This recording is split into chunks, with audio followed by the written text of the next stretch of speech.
Hello guys, good morning. Kagagaling ko lang magpakain ni Max.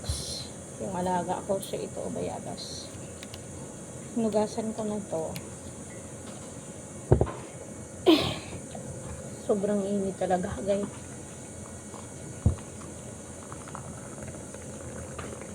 Bago ako mag-akyat sa taas, mag-inom muna tayo nitong guava tea. Kaya ko ikaw maglagay ako ng grabe ang init. Katatapos ko lang maligo. Tapos pinatay ko si Max. Init sobra. So pag ka kasi dito, pag mag-ikot ka dito sa village, kailangan may ID ka.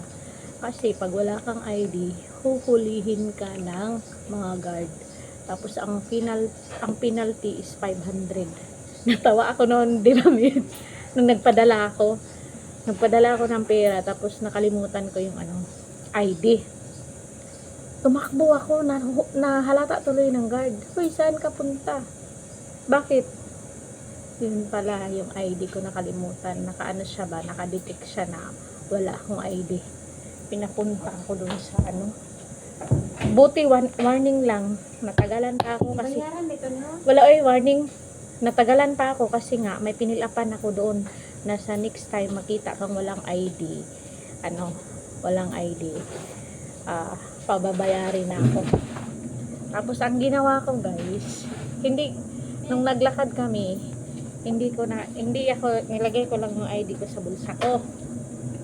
Tapos sinita ako ng guard, sabi ko, para makaano ako ba? Kasi minsan kasi yung guard dito, mukhang pera eh.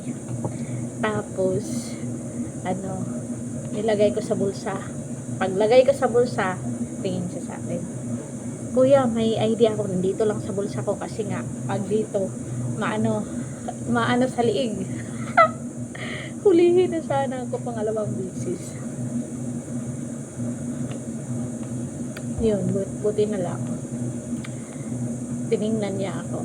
Kasi pag nahuli pa niya ako pangalawang bisis, automatic 500. Ganun dito. So, yun siya guys. So, ayun yung tea. Dito ko sa inyo. Ganito lang kasi anti-cholesterol to eh. Ayan na.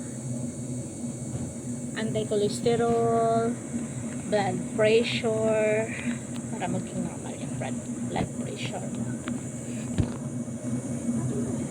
So, yun lang guys, ang aking chika-chika, para may content lang ba.